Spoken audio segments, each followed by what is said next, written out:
Welcome to Stories from the 3 Billion Under 30, featuring interviews with world-class millennials as well as the celebrities, Fortune 500 executives, and mentors that guide us. Welcome to another episode of Stories from the 3 Billion Under 30. We have Stacy London from just TV fame in general. Just TV fame. What Not to Wear, The View, but what's more interesting is this couch, and that also she knows the first 5 songs of Hamilton and is going to sing one for us. Well, I can't sing the whole thing, and I don't know. Are we going to get into some sort of legal trouble here if I do more than 15 seconds? But I will say... You should give us like 10 seconds of your best singing. Well, how does the bastard orphan son of a whore and a Scotsman dropped in the middle of a forgotten spot in the Caribbean by Providence, impoverished and squalor, grew up to be a hero and a scholar? Okay. Anyway, thank you. I'm a total Hamel nerd. As my boyfriend Nick will tell you, he's constantly going like this, which is like the sign for Hamelaria. Oh, like, nice. okay, you've got to just stop talking about it all the time. I work it into every conversation. Anyway, what I was going to say is that I feel bad that you're here in my home and my pillows aren't super fluffy for you. I'm That's sorry. okay. It's not that big of a deal. But I'm very happy to have you here. Was that singing or was that just like reciting lyrics? Well, that's how I it really want to starts. hear you sing. Oh God! Or I mean, was that's how it started? That's- I haven't seen it. You've seen it 5 times. I haven't. Yeah, it's a musical that involves a lot of rap. So while there Right. is an unbelievable orchestration that goes underneath, Right. those lyrics that I just said are the first lines of the show, Okay. and they are rapped. So Do you to want speak. me to give you a beatbox? Well, because we don't have the orchestra. Jason's saying I don't know. no. I'm right. I'm like, oh, Alex Lacamoire, if you ever get to see this, I know I'm disappointing you because I don't know. I have no musical instruments here, and he did all of the musical orchestrations for Hamilton. It's amazing. I can give you like my best Boots and Cats beatbox. Okay, I want Boots and Cats beatbox. So let me see if I can do this. Can you do it? Yeah. All right, go.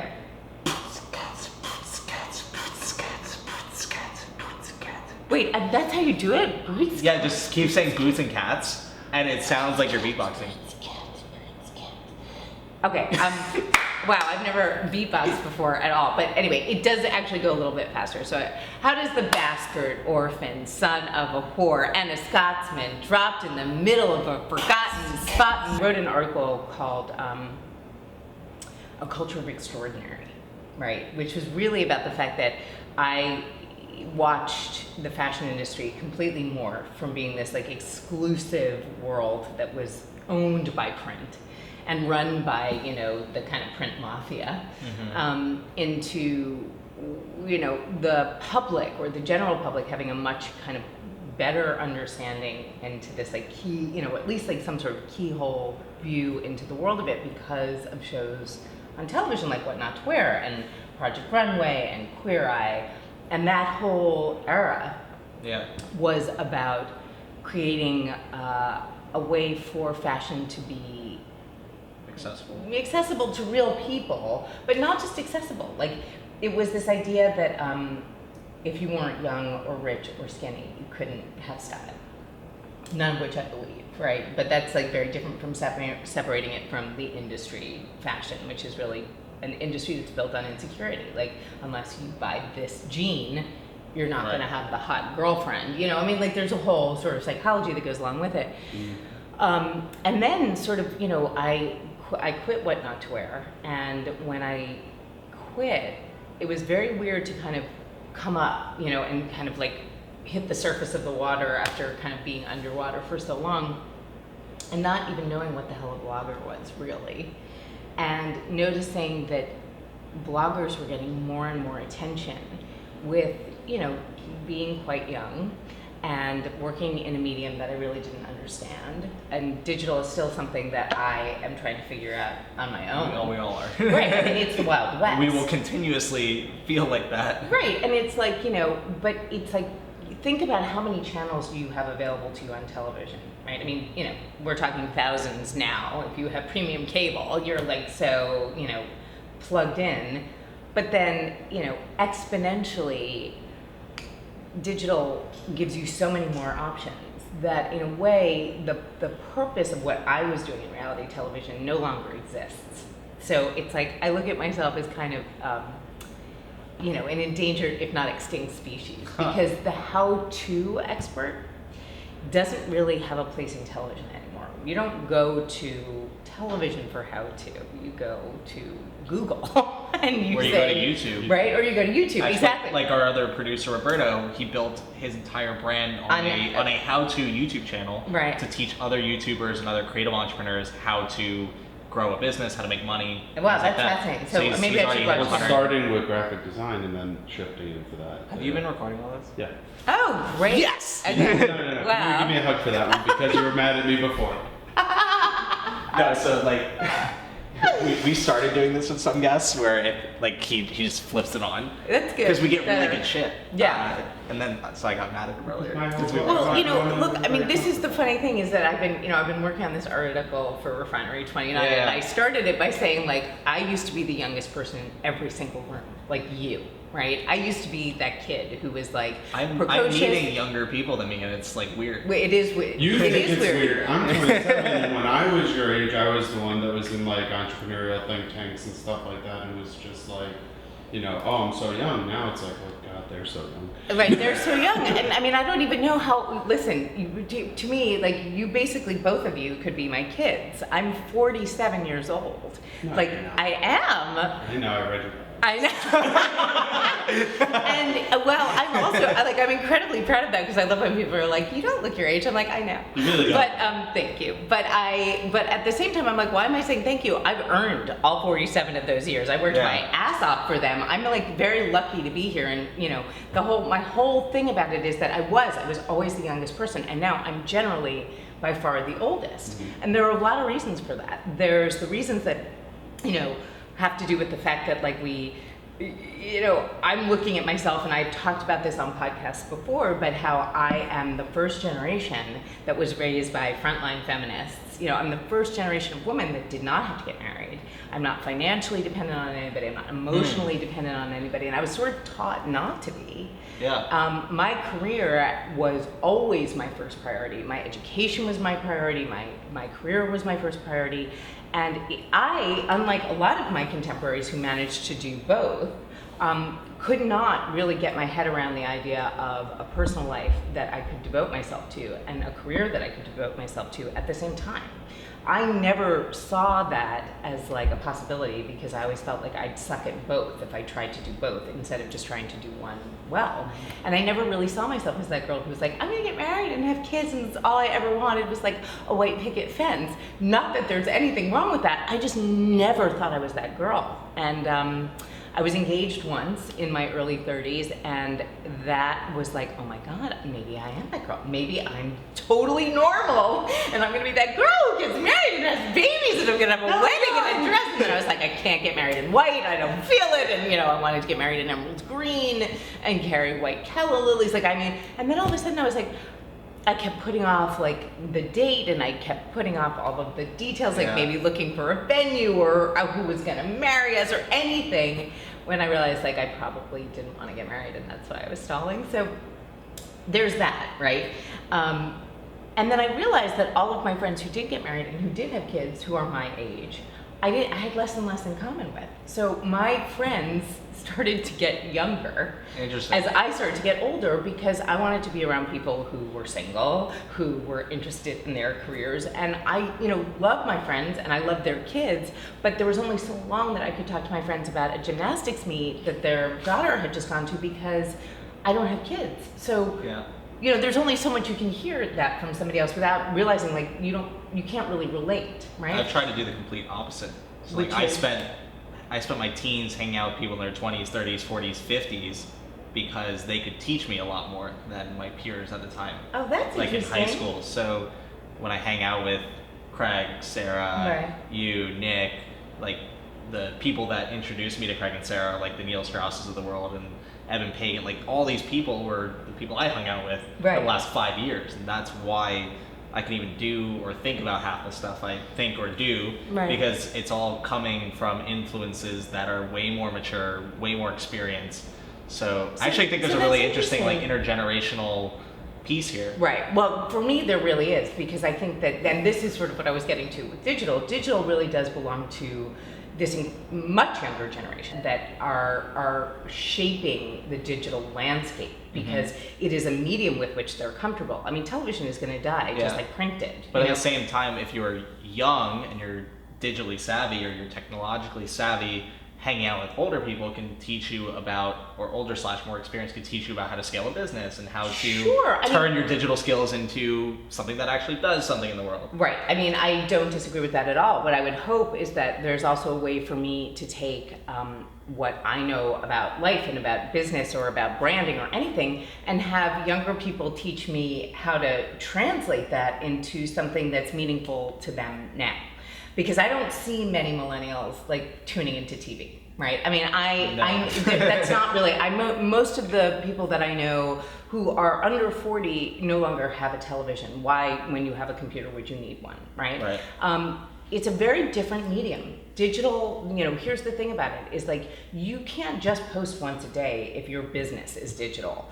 I am still trying to figure out like what I'm posting on Instagram, what I'm posting on Facebook, what I'm posting on Twitter, what I'm Snapchatting.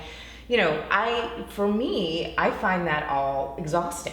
I am like, what am I have nothing, I'm not interested in Snapchatting my fern. I mean, there are a zillion things that people Snapchat that I'm like, why? I mean, I guess I could Snapchat my stormtrooper and my pigeon next to my dinosaur. We totally have to get some pictures of that. Don't forget BB-8. And BB-8 also, because I do love Star Wars. That's no secret. Star Wars and dinosaurs are my. Have you been getting into film because of Star Wars? Have I been getting into film like because of The Force Awakens? No, like a lot of now that I'm dating a producer, half the film world got into that business because of Star Wars. Oh, because of Star Wars. No, I just wanted to be Princess Leia. And no, that's not, no, there was no direct correlation there. The thing was, I spent a lot of my life trying to hide all of my nerdy tendencies, and now it's like... You're embracing it. Exactly. It's like, I don't have any more fucks to give, basically. It's like I've done everything I can do. It would be stupid at this point to try and be something that I'm not. Right. The funny thing is that I spent a lot of my life doing just that. Like, I was trying so hard to fit in with no kind of internal compass, no kind of internal sense of self. That took me a long time to get to. And unlike a lot of my peers who are younger and colleagues who I really see kind of growing up defining themselves before kind of taking on the world. I think I did the opposite. I think I was looking to the world for some kind of mirror and some way to define myself within the context of what I wanted to do, rather than defining myself and bringing that definition into the world, which frankly is the way you really have to do it. Right. And the thing is, I think I was just too insecure really to understand that.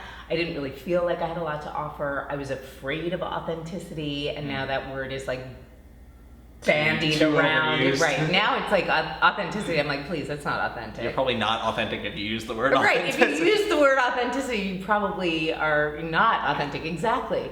But what I do see, and what I've seen, as I've watched this kind of from the perspective of the fashion industry, and I've really seen this kind of evolution from print to television to digital, where, and I talk about this a lot, it is sort of one of my central theci, is that we've gone from how-to culture, which was so popular not only in print, right? Those were the pages that did the best when we would rate them. When I would work at Vogue and when I worked at Mademoiselle, we would have these meetings every month to see which pages did the best. It was never editorial, it was always the service pages. How to wear your new jeans, how to break them in, how to wear a bow tie blouse, how to wear, anything that was how to always did well, because people always want to bring that kind of information into their own lives, right? But what wound up happening, I think, with how-to television was that, you were bringing experts to bear on what they know best. But it became sort of this heavy-handed kind of concept, right? We were teaching, so to speak. And, in that sense, in that sort of teacher-student relationship, in that, kind of samurai grasshopper relationship, Jedi's, grasshopper relationship, There was a whole voice that was missing from that wasn't about collaboration, because we were on high teaching people who didn't know, right? And that has kind of gone out of style. That, and in magazines or in a print fashion, someone is participating in consuming that information more so than TV. Right? Absolutely. Like TV, it's like flip a channel and then hope for the best. Right. Magazine or print is, I gotta go buy this thing, I gotta flip to that page because I read it in the table of contents, or like flip. Ooh, I really like this, I'm gonna stay and read.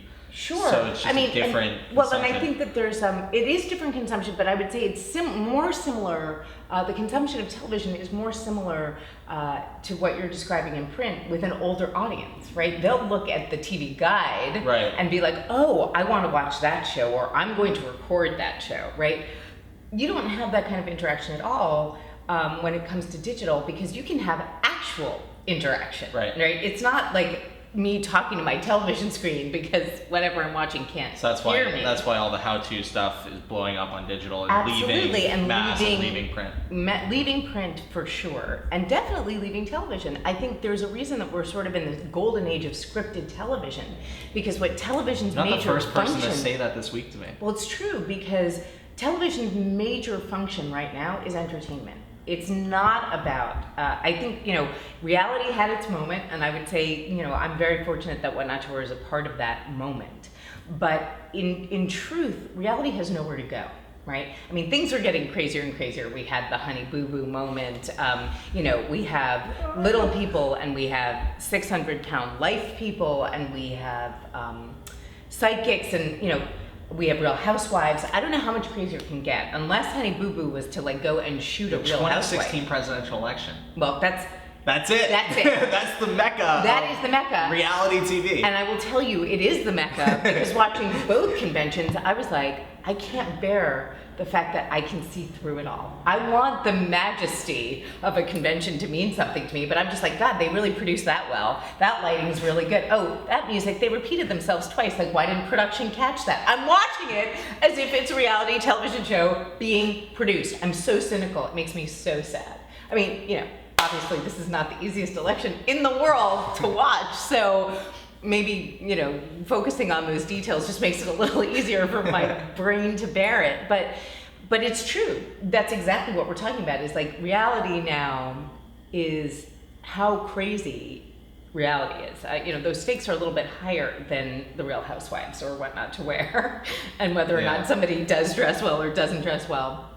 And in a way that terrifies me, and also in a way maybe that's the only place reality can survive on television right now. I mean, it's, they are significantly talking about the ratings on almost every news channel when it comes to the conventions, but there's nowhere for reality programming to go, as far as I can see, because the great thing about scripted, the golden age of scripted, is that you can do fantasy, you can actually, or do things that are wildly horrific and scary or whatever, but it's not the same. It's not like I don't see this dystopian future where we're gonna watch people executed on television, or things that are really out of hand. But that will attract attention, right? And that's what reality television is becoming, this gross caricature of what's the most shocking, what's the craziest thing somebody can do. It doesn't really have value. It doesn't really teach anybody anything.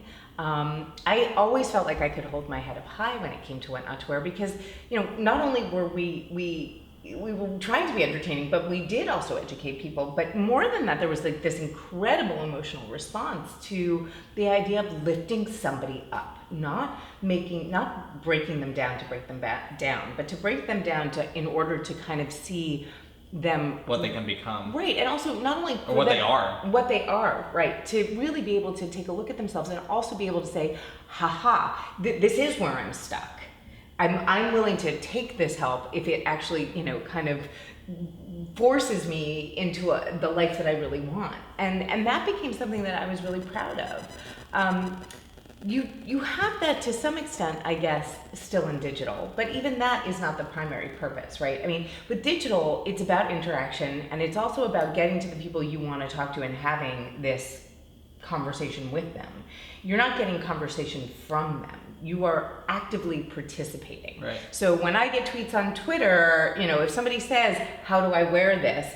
I get super frustrated if I'm like, I can't answer that in 140 characters, but I try to answer the questions that make the most sense to answer in that right. medium.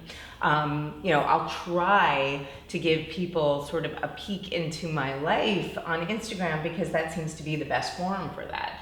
And I try to do funny things on Snapchat because the only thing I like about Snapchat is the face filters. And now they have voice changers. I did a whole thing about watching the Republican convention and being like, I have nothing against elephants, but I had the bear face on and it changes your voice how you talk like that. And I was like, I have nothing against elephants, but I'm just so glad I'm a bear. There's actually so many jump off points that I really wanted to uncover. One is that I think more intergenerational conversations need to be had Agreed. In our society, and intergenerational understanding needs to come to the forefront. Because I did a talk 2 nights ago to 20 senior vice presidents and above at Best Buy and Tory Burch and all these major retailers, and I did this 30-minute presentation about how you could, why young founders and young startups are having exponential success and impact. But really that was the topic, but the more important thing was I study these people because they've had so much impact in such a little time. Right. Their age is such a nice filter because they've only been on the planet for so long. So naturally they had to have done, if they've had exponential impact, it's been in a short time. But that's also, because that's what digital is about. It's immediacy. Yeah. Right. So I gave this whole talk, and 30 minutes later when I'm done, we did a 45-minute Q&A, and I didn't get any productive questions. I got questions about the millennial generation, I could represent 80 million millennials in the US, and the 2 billion under 20 and the 3 billion under 30, and they weren't even productive questions. It was like, oh, my millennial employees are going to leave my company in a year, and I don't know what to do. They don't have a sense of loyalty, and I'm like, that's not the right, number one, that's not the right question to be asking. Number two, you're just complaining, and you're not doing anything productive about it. 3, why don't you talk to your millennial at your company or your millennial at home and have a generational re-bridging. And I think we're at fault too. I think more millennials need to understand how much we can learn from Gen Xers and Boomers and the strengths they have. But I wish there was more of this in society. Right. I think it's incredibly interesting that you bring that up because it does seem to me like Boomers and Xers, even Gen Y, what businesses are trying to do is understand the psychology of the millennial. That's what they say. In order to capture the attention, right? Which to me is not really, that's basically saying, okay, your business, brick and mortar stores, right? Yeah. Nobody gives a shit about going to brick and mortar stores anymore. You can't change the experience of shopping enough for it to be worthwhile for a millennial to bother, right? Once they know what they want to buy, they're going to buy it online. It's just the efficacy, and the interest lies in such a different kind of experience that, frankly, there are some bridges that I don't know if they can be maintained or built. Forget about even building new ones.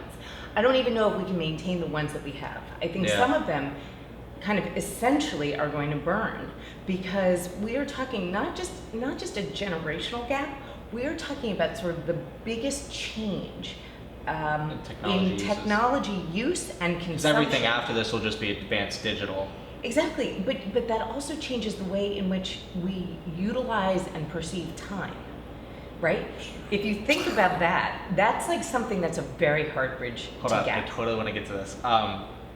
Call to action if you're at home, because this is going to be a younger audience, I'm assuming. I'm hoping. Talk to your token Gen Xers and Boomers in life, and in a positive way. Actually think about what they have to offer to you, whether they're mentors or your parents, and start having a positive conversation to increase intergenerational understanding. I agree. Even though I could be his mom, I could also date him. Okay, that's how I like to look at this. So basically, all the things that my girlfriend is older than me by 7 years, but that makes me happy. My mom is younger than you. Okay, that's also. But here's the thing that I take away. God, that's really like, ugh. But here's the thing that I take away from that. Like, one of the things that I'll tell you something off camera that'll make you feel better. Okay. One of the things that I find really interesting about like me being my age at this moment, which I don't feel and I've never felt, except I actually do feel it. It's funny. I don't feel it because like in my head I'm like a child and I don't even know how to balance my checkbook and I don't understand half of the things I use my computer for. You know, I'm like, oh my God, when something goes wrong, I need somebody to help me. But that's also just because I've always been busy, right? I've been busy doing my thing. And now that I'm like sort of shifting focus, it's really interesting that I'm in this mode where I'm like a sponge. I just want to learn. Right. You were saying before we got on camera that this is the newest you've ever felt in an industry, or you feel like you're absolutely increasingly picking up the speed in which you learn. Well, part of that is because, as I just said, I think technology changes the way we perceive time. The idea that when you started with print, right, I'm just going back to the fashion industry for a second, that fashion editors like myself would go to the shows and we would know 6 months ahead of you, the general public, what was going to be in, right? And we could kind of, disseminate that information however we saw fit, right? We could hold on to it until it was actually time for, the June issue to come out and not tell anybody, keep it all under wraps, right? That gave us a certain amount of power. That power is gone. Gave you insider trading abilities. It's true. In a funny kind of way, it's like print, we had insider trading like locked up because we knew that faux purple fur was going to be big for fall. But now you can watch that show live streaming the same time every fashion editor in the world does. And frankly, even fashion editors don't get front seats at the shows anymore. It's all bloggers, right? That's all about influence. The way that we perceive... Better yet, you can talk to the designers as they're making exactly. You can tell them what you want them to make. You can talk to the designers while they're brainstorming. You can be part of that process. So to me, this is a completely different world. This is not the world that I grew up in. It's not the world that I understand. It's not one that I'm used to, and I'm still trying to navigate that.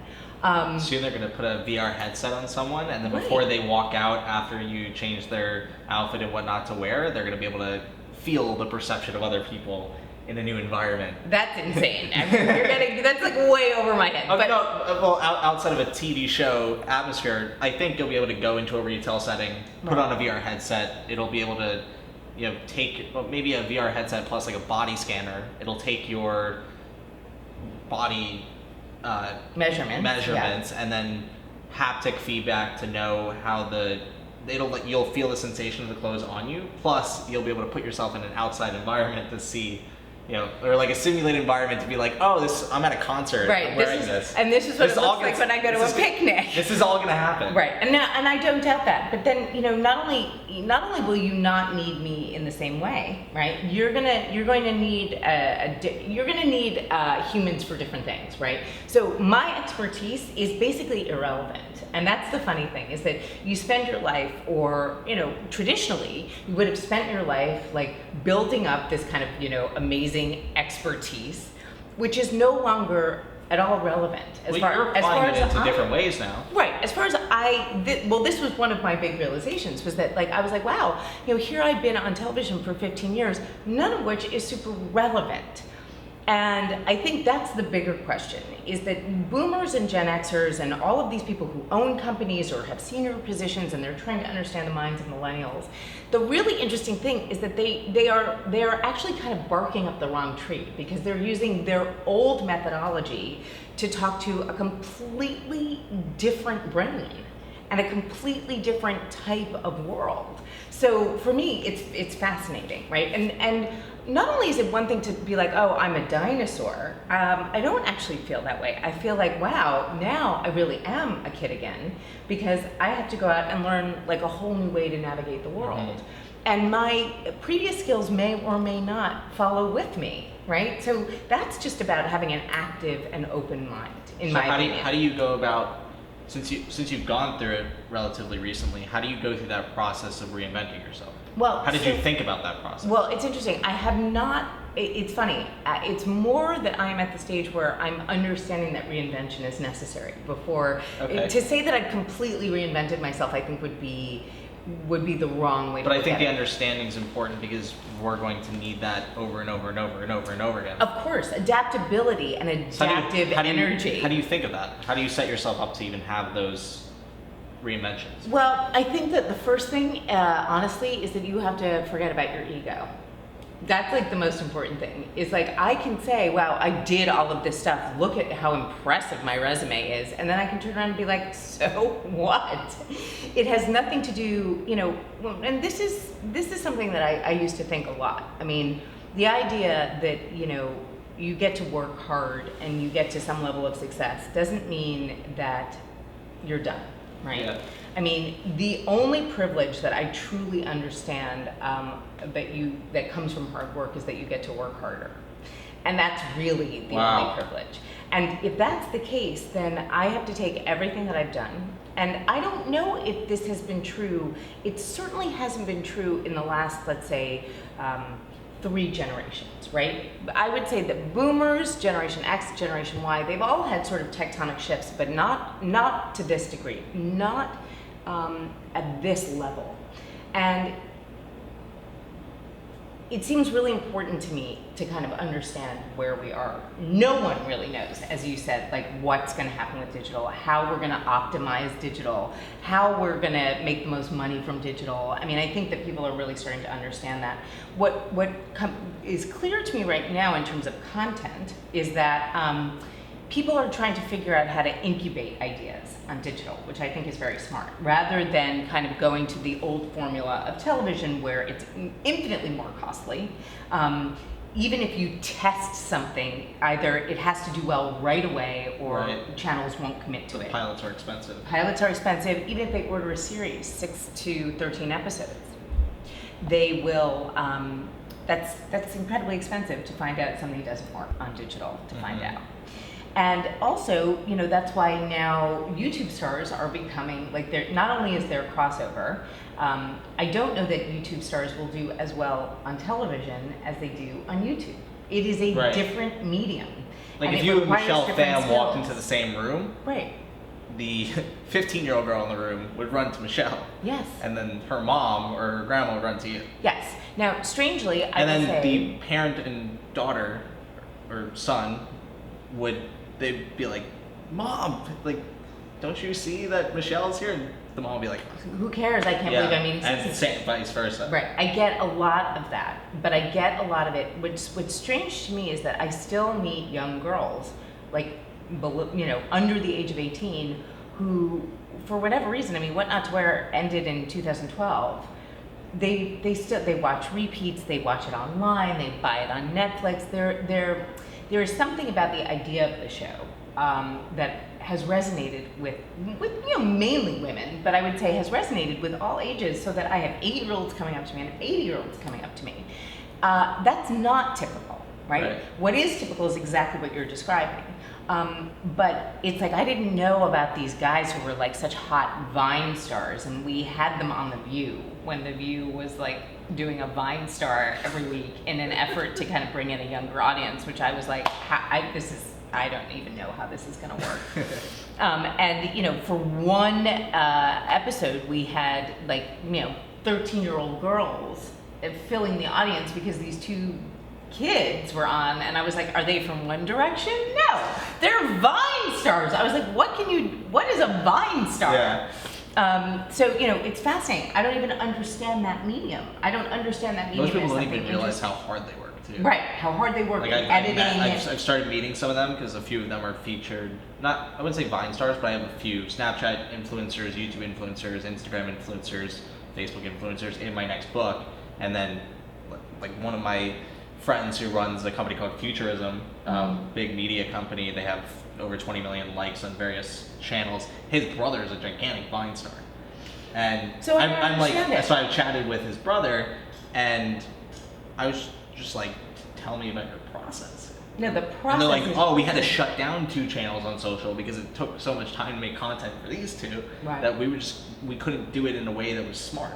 Right. Because it's a strategy. Like they have, they shoot every single day, just like you would in a movie or a TV, and then they have to roll it out, and then they have to make sure that the other influencers are talking about it, and that they're hitting the right keywords, that they're doing it at the right time. They're testing everything too. Sure.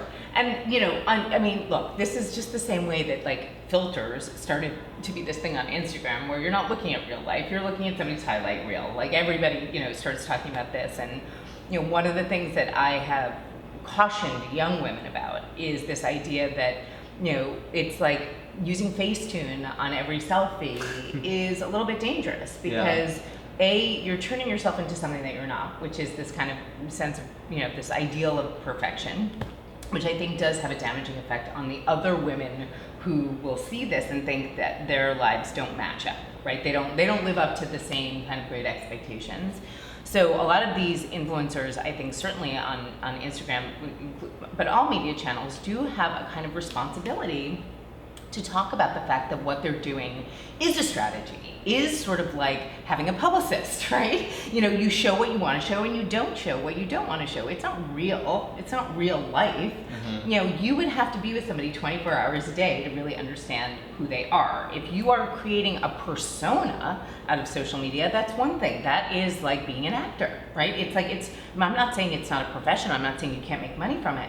But there's this sense of social media being more real than our interactions. Like, I mean, I will go down, you know, the rabbit hole and find, you know, I meant to go to sleep an hour ago and I'm still looking at new Instagram feeds. Like actually last night. Yeah, like, I mean, it's ludicrous, you know, and I do think, and I'm sure you know Jason Silva from Brain Games. I've heard of him, yeah. I met him once, and he was saying to me, you know, he does these YouTube videos called Shots of Awe. And he has studied philosophy and psychology and neurology and all sorts of things, you know, and he's like, listen, you know, eventually the amount of information that is being thrown at us, the fact that, I mean, we are basically, you know, what was it? Shelley Turkle wrote that book Alone Together. That we could basically never actually like be in the same room and have the same kind of interactions that we have with people, you know, but we'll be doing it with holograms, and I'll throw my dinner party with people who are all over the world. Yeah. And instead of Skype, they'll be like sitting in hologram chairs and, you know, projecting themselves in. That eventually we're going to need chips in our brains for more, you know, memory. And I was like, it's terrifying to me in some sense. Yeah, we're gonna have to do like the Dumbledore. He has to take some memories and put it out. Okay, I know nothing about Harry Potter. What? I mean, I know the name, but I just want to be clear. God. I love Star Wars and I love dinosaurs. I've never even read Harry Potter. I know. What's wrong with me? It's the main wizard Dumbledore takes a lot of memories that he has and takes it out of his head through magic and puts it into little vials to save for later. Well, that's cool. That's the reference. That's like a little bit like the memories function on Snapchat. It's also a little bit like, you know, this idea that your brain is a machine. And I frankly, you know, I feel like I have to dump the cookies, dump the cash, like make sure that I have enough room in there for new experiences. Because, I mean, the earth is like sort of changing. How do you do that? It's moving in front of us. How do you brain dump so you can add more? Well, I mean, I think that part of it is that I try not to look to the past for explanations into how to navigate the future. Now, for the most part, I always think we've been able to look back on experience in order to predict future experience, right? Or past behavior to experience. Do you look back on frameworks for making decisions or for deciding on experiences? You know, that's interesting. So, you know, a lot of people say to me, well, how did you know that you should leave magazines and go into television? Well, I didn't, right? I got fired, and then I was like, in retrospect, I realized that it was one of the best things that ever happened to me because I was lazy and I was playing it safe because I had health insurance. But when you were fired, you're like, this fucking sucks. Right. When I was fired, I was like, shit.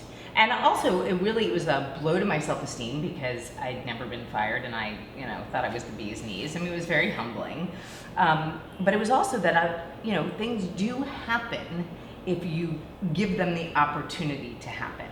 And sometimes they happen whether you want them to or not, and it feels like it's bad timing. And I know that sounds like I'm standing on the top of a woo cliff about to jump off, but you know, there's only so much strategizing I actually believe that you can do. Part of the strategy is being open to not knowing what's going to happen. and being less strategic and more adaptive, I think is really what I'm getting at.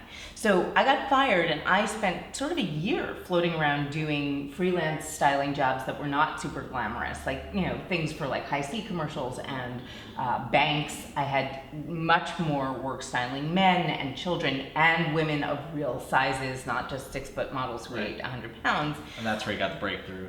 But that experience was something that I could put on my resume, so that when I auditioned for What Not to Wear, I sort of knew that I had what they were looking for in terms of I had worked with models, I had worked with celebrities, and I'd worked with real people, and all of that knowledge came to bear. But like, Steve Jobs says, it's connecting the dots backwards. I couldn't have told you that was how it was going to go.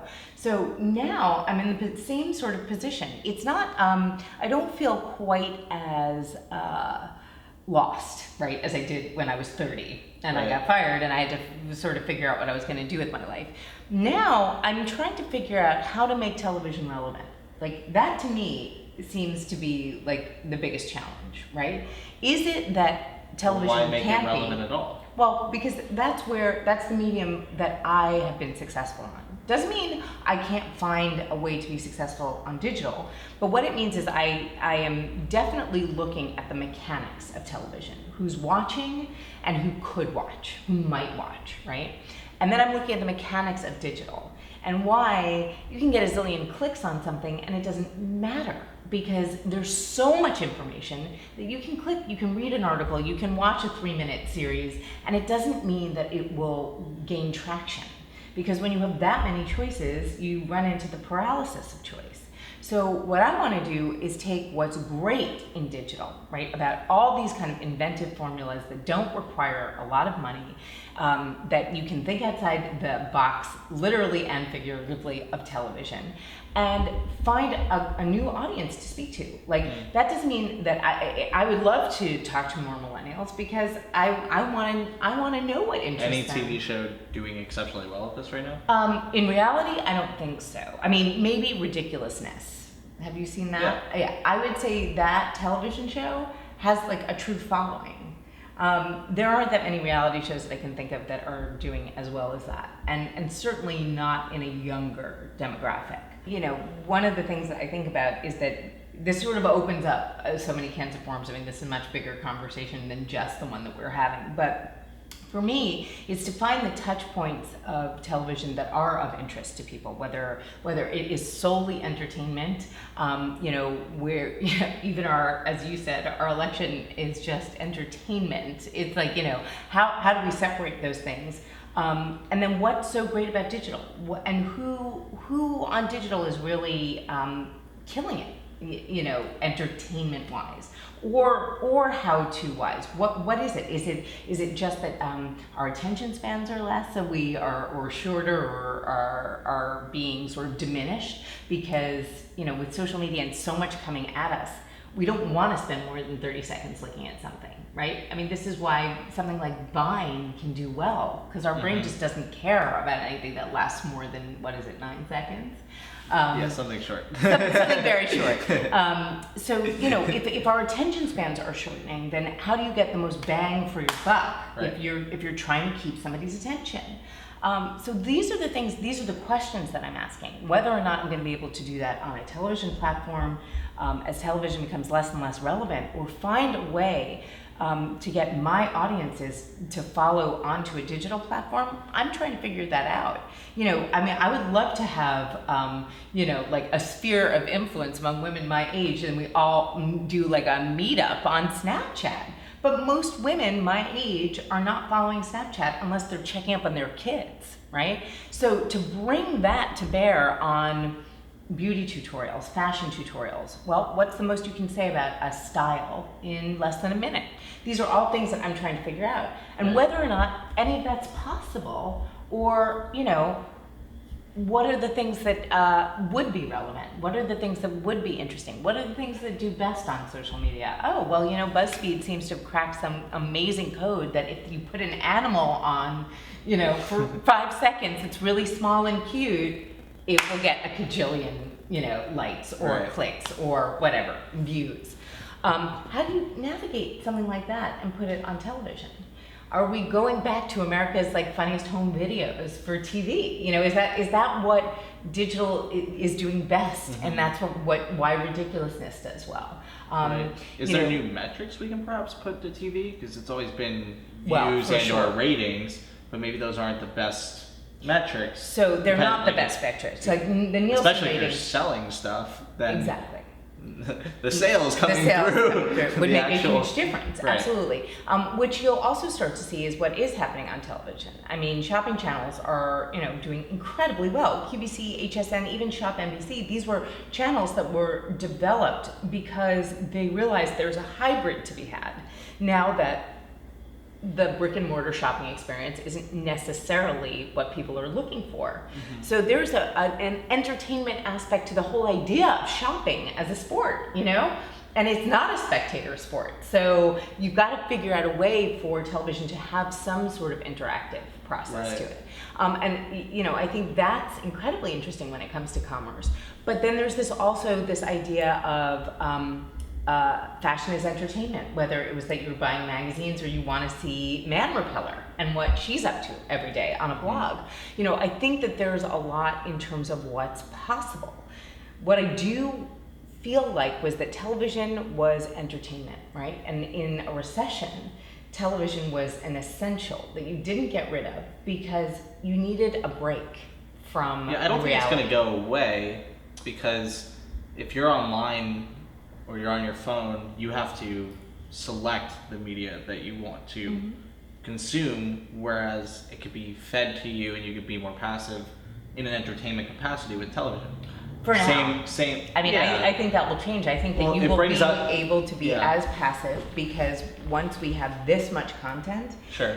you know, this is the ebb and flow. This is something that I do actually believe, is that now that we have just opened this Pandora's box, there's no amount of, I mean, there's an infinite number of outlets in which to get information of any kind because of digital, right? Mm-hmm. That's too much content for anybody to figure out how to find themselves. And frankly, if you're not really dedicated to really honing in on what it is that you want, because you may not even know what you want in terms of content, you're going to need curators Well, of if that TV content. figures it out, they might actually have a rebound. Exactly, or digital will completely take over and you will have a cable company that helps, you know, figure out what entertainment you want or Right. what education you want. So these are all the things that are up for grabs. Same in the And- music world. I was talking to one of the book contributors to the next book who's been an independent DJ for 6 years, yet Mm-hmm. he's earning more than every other DJ except for like Tiesto and Calvin Harris. Like after it's Tiesto and Calvin Right, I Harris. thought Calvin was already, he this year anyway, he made more than any other DJ. Yeah, after like those A listers, there's like, you know, Blau, who's like in my next book, Justin Blau. Mm-hmm.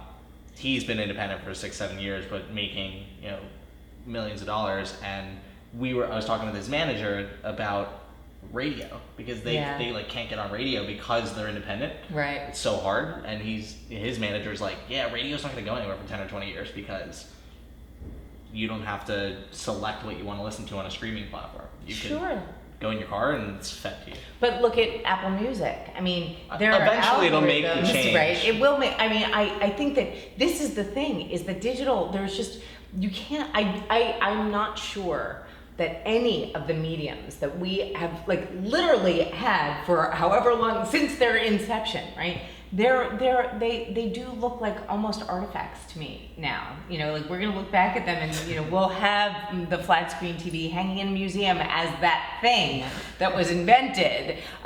You know, because now there's just so many other options. The digital consideration is limitless, which to me is, at my age, is terrifying and also just so exhilarating, because I don't necessarily see it as something I have to figure out completely, but I can immerse myself in it and learn so much new stuff, right? Mm-hmm. And this is going to continue in leaps and bounds, at least till the end of my lifetime. I mean, it will probably go way much further after me, but in the meantime, Probably I feel until like humans are like done. right, as a, and as a AI, species you know, anyway, singularity so. hits, and we are done. But the idea that there is this incredible incredible speeding up right now of the way in which your brain is different from my brain, the way you perceive and accumulate information as opposed to the way I do.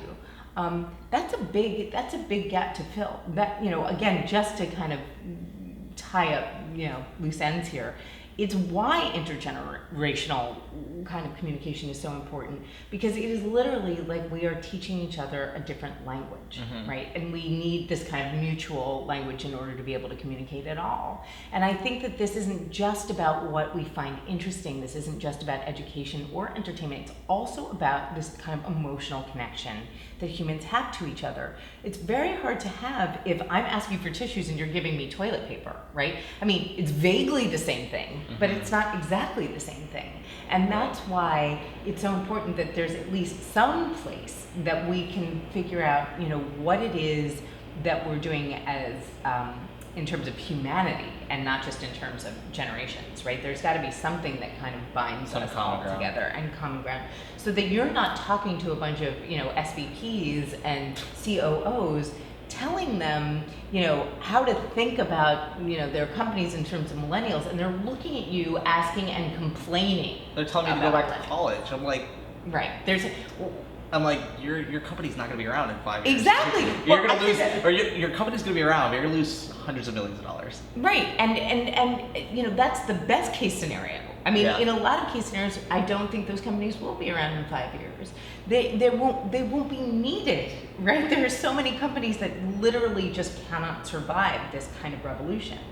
I don't want to be a personality that can't survive a digital revolution or media revolution, because I don't depend on being a personality. Generally speaking, I want to be a seeker. I mean, I want to be somebody who can be enterprising and say that everything that I've done before today doesn't necessarily bear on what I'm going to do tomorrow. And I don't know that that's ever happened in history before. I'm sure that there are, there was the .com boom, and that was a bubble that burst. I don't see digital as that bubble that's going to burst. I think that we are really, we're like at the dawn of time in a weird way. And, we're kind of throwing rocks at the sun again. And that's exciting and terrifying and amazing, that we're kind of completing one cycle and starting another. And all of the things that I thought I knew, I kind of are all up for grabs. It's all sort of under review, which is why it's so important, I think, to kind of constantly be engaging with millennials, be engaging with people that, could have been my kids if I'd had them, because that's what I would have done as a parent. I'd still want to know how to talk to my kids. I'd still want to be able to relate to them. So I think that this whole new world that we find ourselves in is one that we all have to kind of adjust to together. Millennials, are not the people who are really sort of tasked with coming up with that form of communication. I actually think that's up to other older generations. That's interesting. I think it's up to both sides. Well, I just don't think that, frankly, I just don't think the millennials, they don't have experience with life before this. Right. They don't have experience with life outside of a digital. Whereas Gen Xers and Boomers are bilingual. Right. That's exactly right. So where can we find out more about you, and what can we look forward to seeing you in, working on, thinking about in the future? Well, I guess if you want to find out more about me, you're really going to have to do your research because I don't have a website. I know. Really? I don't know why I would have one. I'm just like, if you want to find something out about me, you can ask me on Twitter. Well, so I have friends in the media world who think we're heading towards a linkless world. Yeah, I completely like a siteless world. Yeah. You'll have links, but it'll be like within Facebook, and like Facebook to Twitter and Twitter to Insta, and which is owned by Facebook, and it's either going to be Facebook or Google because they're just buying everything up. Yeah. So you probably won't even need a site. You can just go on your social platforms, and then that's what I do now. And then your commerce platforms. Right, and that's what I do now. So you don't need a resume platform. Right. I mean, it's like, whatever. If you want to know about what I've done in my life, I'm sure my Wikipedia page is somewhat right, although I don't know. But I will say, at one point, somebody put online, and maybe it was on my Wikipedia page, that my middle name is Angela, and it is not. I don't have a middle name, so there's that. You can find a lot of erroneous information about me. But if you ask me directly by asking me on Twitter or Facebook, and I do Facebook Live, or asking questions on Instagram, any of those platforms, you're more likely to get an actual response that's true, than anything else. So yeah, I'm not sure that I never really understood the point of my having a website. If you want to buy my books, go on Amazon. That's sort of how I've always seen it. And I wrote one book with my old co-host Clinton from What Not to Wear called Dress Your Best, which was basically a primer for anybody, man or woman, all of the different body types that there are. We did women of different ages, men of different ages, different ethnicities, everything that we could think of that would be different, and every different body type that we could think of. And it's basically color forms and geometry. It's like, if you have this body, wear this shape clothing. If you have this color hair, these colors are good to highlight it. It's very ABC. It's really a primer on how to dress for who you are.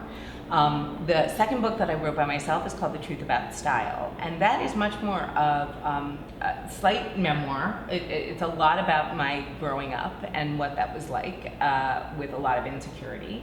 You have a really interesting backstory that I learned a little bit about at the dinner we met. Yeah. As I was giving you kale salad. Yes, and this was, by the way, incredibly good kale salad. That's how we met. Yeah. So just like giving Stacy London kale salad. Which I will never say no to a good kale salad. But yeah, I mean that, if the book is any indication of what you were sharing at dinner, then that's very eye-opening. Yeah, I was. The book is a lot about my past, the first couple of chapters, but at the time I didn't really think that audiences would be that interested about my story. So instead of just doing a straight out memoir, I chose 9 other women to highlight things that I had experienced in my life. They shared their own first person view? Yes. They sent me all letters. Oh, wow. Which are published in the book. And you didn't touch them? I didn't touch the letters. But what I did was I described why I chose those particular people based on those letters in a section in each of their chapters called I Get It. So that'd be interesting if totally selfish, if for like 3 billion under 30 I added some sort of like ebook or like some information online that said why I picked all the contributors. So I'm happy to give you a copy of the book, and you can take a look. But the idea for me was that I didn't think that anybody would be that interested in just hearing about me, because again, you can't be what you can't see. You don't necessarily relate to me. You may not be 47 years old. You may not have had a skin disease. You may not have had eating disorders, but you might, right? There might be one thing that you relate to, but you don't see yourself reflected in me. So I wanted you to have the opportunity to see some of the things that I've experienced in other women that I felt like I could help them confront. So that book was much more about psychology, and the psychology of why we don't care for ourselves, why we don't always have our best style game going. All the things that kind of get in our way, stop us, impede us, are the obstacles to believing that we can be all of the things that we want to be, in terms of, style just being the superficial, easy way for me to get into a much bigger conversation about unlocking all the potential that you have. So, so that's what the book became. It's 9 different women who range, in age from 19 to 66. They are different ethnicities, different weights, and they all had a story to tell. All of which I felt was very much about a story that I could tell about myself too. And that book is probably 4 books in one. When I think about all of the work that went into that one book, I could have made it a lot simpler. I didn't. So you'll see there's footnotes and boxes and instructions, and there's a shopping guide in the back. I could have done them all as much simpler books. I didn't. So it's funny because in a way, I feel like I blew my wad when it came to the things that I wanted to talk about in terms of style and self-actualization. Well, I think it's opening up a bigger stage for you, like a literal stage. So we actually have a pretty business-centric audience, and you'll probably see Stacy on a business or success stage near you. I know you're speaking at Lewis House. Yes, Summit of event. Greatness. Summit of Greatness. This September. Maybe future Lewis events in the future. Oh, I certainly. I just said future twice, but future, well, the future of the future, and also because I love public speaking. That is something that I love to do. I've done quite a bit of it. I love being in an atmosphere where I can make public speaking less about me speaking and more true interactive conversation. Forget about digital, IRL, so to speak, but that I really love. I will never turn on the lights in an auditorium if I'm talking. I want to see everybody. I want to have that kind of conversation where I can point you out and say, hey, you in the blue polo with the red trim, like, love that for you. How'd you choose that or whatever? Really to get people going, because I think that that's also something that I've been working on as a theory. This idea of compliments and criticism. This has become a big thing for me, because in terms of style, right? I was always getting bashed for, like, you're critical of people. But the idea was always to be constructively critical. Really, what I find, and if you ask young girls, which is something that I just did, I went and I spoke at a sleepaway camp. As their assignment, I asked them to write down the worst thing that anybody had ever said to them about themselves and the best thing. And what was so interesting was that a lot of them couldn't think of a best thing. wow. Right? So why The is worst thing was like right they had it one was right and they had there, the next four. right there, right. And so it started me thinking about why we believe the bad things. That's probably not just young girls, it's probably everybody. Everybody, exactly. Why we believe bad over good. Why that. Interesting. Why that is instilled in us so early, what that kind of conditioning is. And how do we change that? And that there's also this incredible thing that a compliment will do. And I have seen this happen online, I have seen this happen in real life, and I believe in it. To get a conversation going with somebody, to compliment them, and not falsely, but to compliment them is a wonderful way, to get somebody's attention, because it is something that is born out of kindness. But it also starts this incredible conversation where, halfway in, if you get like a super intense kind of moment with somebody, if you start complimenting them, it's also this kind of recognition process that happens where you're like, you get me, right? I like this about you. Wow, somebody can say, well, you're part of my tribe.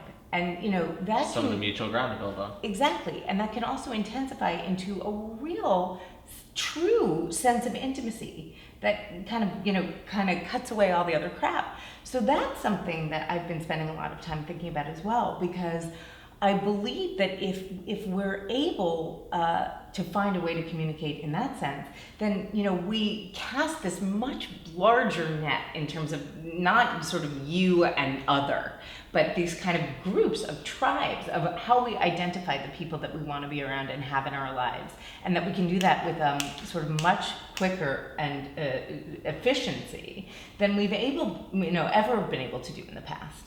Amazing. Yeah, so that's the stuff that I've been wrestling with, and ageism, and how being old doesn't feel like being old anymore, if that makes any sense.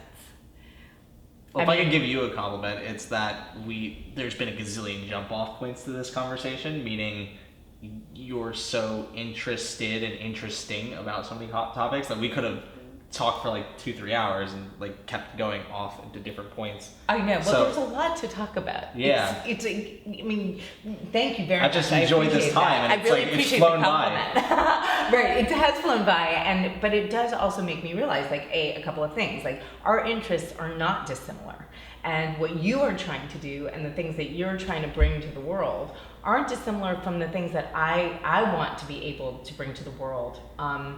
for maybe a different age group, right? The same understanding, but for a different generation. So to me, there's a lot to be learned here. There's also so much that, you know, sometimes I can actually sit down and find myself very sad about the state of the world. And really, like, you know, every day is another horror story, another shooting, another killing, you know, some sort of mass murder, some sort of terrorism. And I don't remember always feeling like so brokenhearted by it. I think, you know, maybe just the way our world has evolved, it's something that I'm much more sensitive to than I ever was before. But then there are days where I just can't believe, you know, to quote Hamilton and Lin-Manuel Miranda, because what would life be without that? You know, how lucky we are to be alive right now.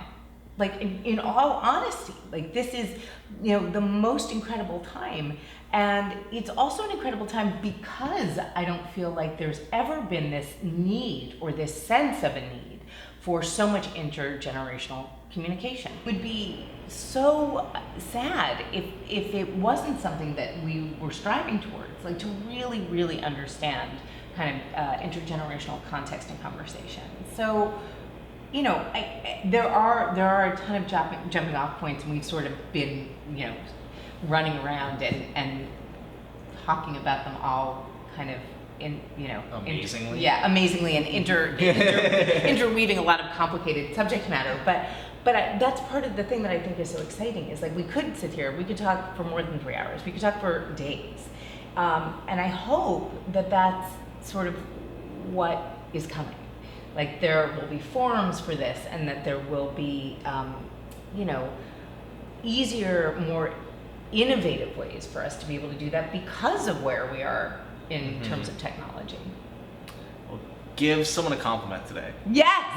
And thank you for your time. And also, if you are over the age of 40, go on a social media platform you have never been on before. Just try it. Interesting. Which one have you not been on? There's like, I've never done Periscope. I've done other people's Periscopes, but I've never done it. And what was the other thing besides Periscope? Oh, Meerkat? Is that what it was? Meerkat is a platform. It Yes. is a platform. Those two I've never been on. I've Snapchatted. I don't Vine, but I do Snapchat. Okay. I Facebook, I Instagram, and I tweet. So you have to Periscope or Meerkat. I have to Periscope or Meerkat. If I To have to accept your Periscope own or challenge. Meerkat, accept my own challenge, so do you. Right, exactly. I would do that. I would Periscope. Cool. Yeah. By the time this comes out, we'll have proof if you did it or not. Okay, well, you have to do it on your Periscope or something, Let's since do I don't it. have one, but yeah. Thank you. Thank you. Thank you for watching another episode of Stories from the 3 Billion Under 30. Now, if you want to see more stories from the 3 Billion Under 30, we actually have a book coming out in January called 3 Billion Under 30. And if you go and click the link in the description below, you can get 3 free stories from the next book right now. Not in January, now. So check it out and follow the rest of the web series in order to see more interviews just like this one.